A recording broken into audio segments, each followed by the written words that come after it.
Hi there, welcome back to this WTM Q&A. I'm joined again by Simon Press, and we're here to answer all of your questions in the run-up to WTM Virtual 2020 in just under a month's time. So Simon, today we're going to be talking about the sessions that are going to be taking place at WTM Virtual.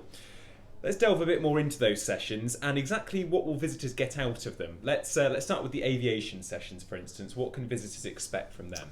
Well, the aviation sessions have always been a real crowd puller at WTM London, and I'm sure this year they will continue to be drawing a massive crowd to it. And the great thing is that you don't have to stand up in the session this year. You're going to be able to be seated in your own home or in the office space to watch the sessions. Two sessions we got. The first one is with Michael O'Leary, CEO of Ryanair Group, and the second one is with Robin Hayes, CEO of JetBlue. I think there's so much that we can learn from the two key leaders in the industry on how they've really been coping with the COVID pandemic and what the future looks like for the sector overall. And then I guess the opportunity is to delve a little bit deeper and gain some insight into what strategies that they've put in place for survival of their airlines in particular. Both have been hailed for their coping mechanisms during this time. Ryanair in Europe and JetBlue obviously for the US market. Yeah, some really fascinating stories there as we talk about aviation survival going into 2021. A lot of people are asking about this though.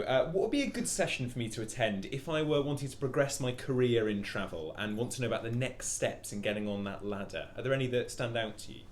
Yeah, there's the Tourism Talent for the Future session on the 11th of November. It's certainly going to be of interest for many people, especially as there's so much uncertainty within the industry and the globe at the moment.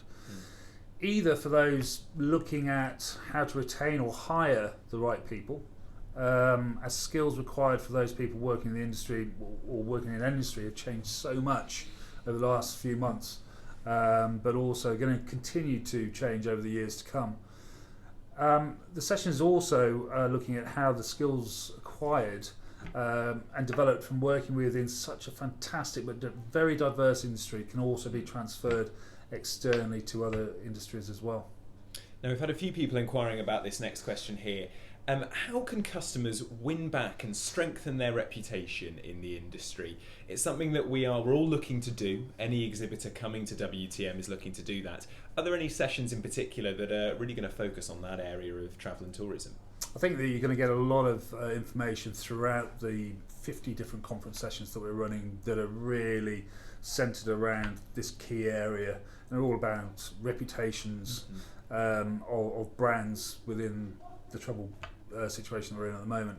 The reputation of the online conference on November 10th is something that really does kind of stand out for me, where you'll be able to learn how crews, ski and airlines have had to reinvent themselves to win back consumers and to gain that confidence in their brands, and in particular what digital marketing strategies were developed to do this. And I think that's going to be so insightful for everybody who's attending.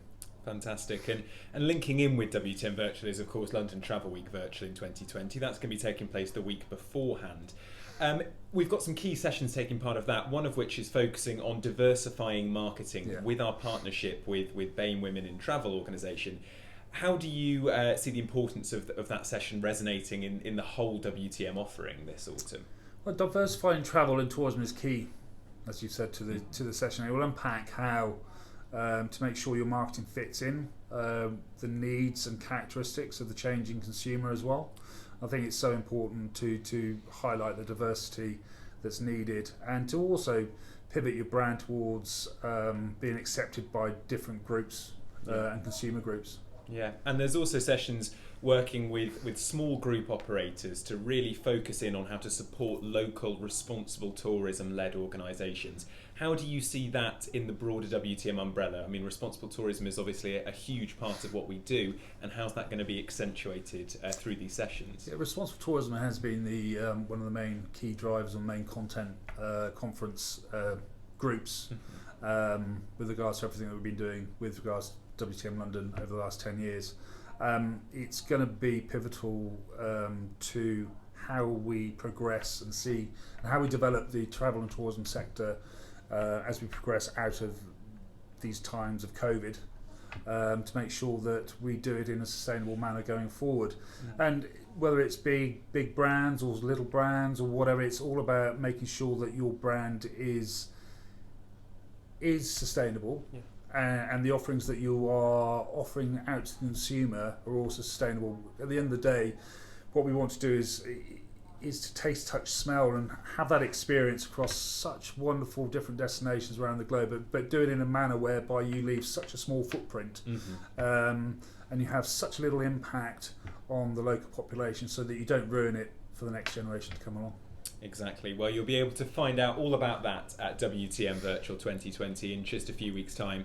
A reminder, if you haven't registered for the event already, head to our website and click register. You'll have access to well over 50 conference sessions throughout the weeks of London Travel Week and WTM Virtual. So we look forward to seeing you there. Thank you, Simon. Cheers, thank you very much.